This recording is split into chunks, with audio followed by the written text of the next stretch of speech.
Bonjour les amis. Cette semaine, je vais vous parler des bienfaits de la nature, des oiseaux, des rivières et tout ça et tout ça. Donc, pour faire une meilleure démonstration, je vous emmène au bord de la rivière, en Arkansas, qui s'appelle la rivière Buffalo. Et voilà la rivière Buffalo derrière moi. Alors aujourd'hui, il fait très chaud, 37. Et à l'ombre, donc j'ai les lunettes de soleil, au soleil. Bon, c'était pour vous dire quelque chose que vous savez tous déjà, plus ou moins, mais je pense qu'on a un peu tendance à oublier, c'est qu'il n'y a rien de plus nourrissant, guérissant, qui donne de la vie, qui donne de l'espoir que l'eau. L'eau, rivière, magnifique. Les oiseaux pour moi, les arbres.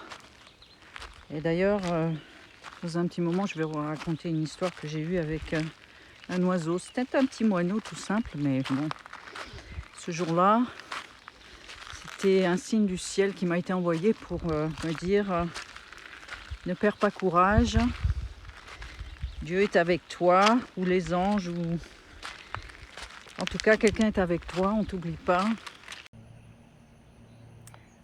Changement de décor dû à des problèmes techniques indépendants de ma volonté.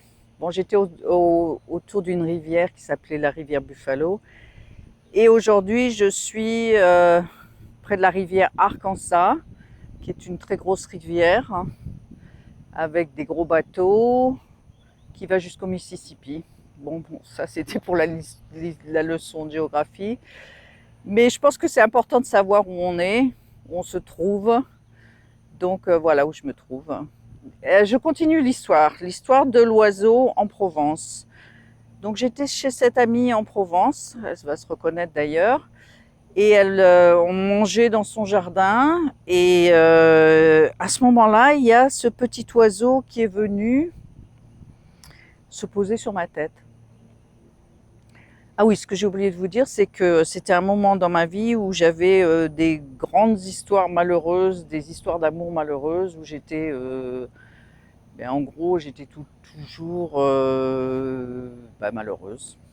Alors cet oiseau, il est venu se poser sur ma tête, pas une seule fois, mais plusieurs fois. Ensuite, il est venu se poser sur mon épaule, il est retourné par terre, ensuite il est revenu sur moi. Cette histoire, ça a duré, je sais pas, au moins plus de 5 minutes, pas loin de 10 minutes. Et moi qui pleurais beaucoup, je me suis arrêtée de pleurer parce que j'ai vraiment vu ça comme un signe de, bon, on pense à toi, c'est pas la peine d'être si malheureuse que ça, tout va bien, la nature est là, les oiseaux sont là, tu es soutenu. Donc,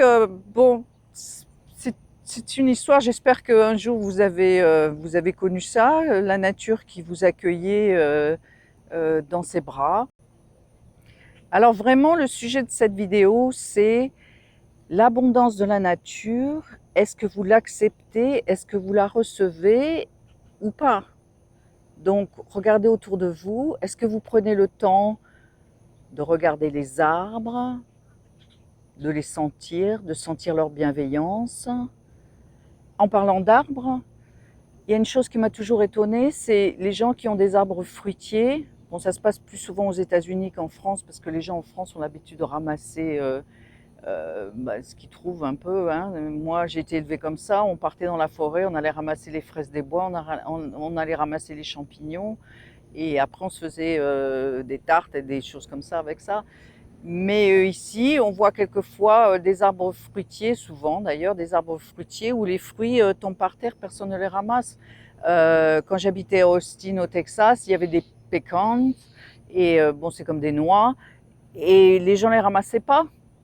Alors que bon, c'est super. Par contre, ils vont les acheter dans les supermarchés.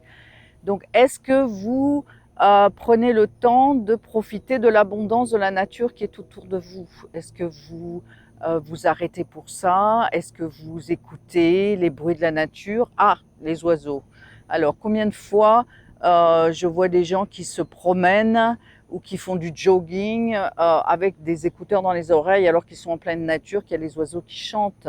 Les oiseaux, ils chantent aussi pour nous. Ils aiment les oiseaux quand on s'arrête et qu'on les écoute. Et d'ailleurs, si vous faites attention aux oiseaux qui sont dans votre jardin, si vous avez la chance d'avoir un jardin, vous allez les reconnaître. Ce sont les mêmes oiseaux qui sont là, qui reviennent, qui vous parlent. Est-ce que vous prenez le temps de payer attention, ça c'est en anglais, mais de faire attention à ce que la nature vous donne tous les jours, en son, en odeur, en sensation. Bon, voilà, tout ça, c'est extrêmement important et c'est cette abondance qui vous entoure. Peut-être que vous avez l'impression que vous n'êtes pas dans l'abondance parce que bon, vous manquez d'argent, parce que vous manquez d'une relation euh, que vous aimeriez avoir, mais il y a l'abondance autour de vous quand vous commencez à y faire attention, à vous arrêter dessus, ça vous transporte. Et vous allez sûrement créer de l'abondance pour vous d'une autre manière aussi. À suivre, il y aurait plein d'exemples. On va en reparler sûrement. Sinon, je vous dis à bientôt.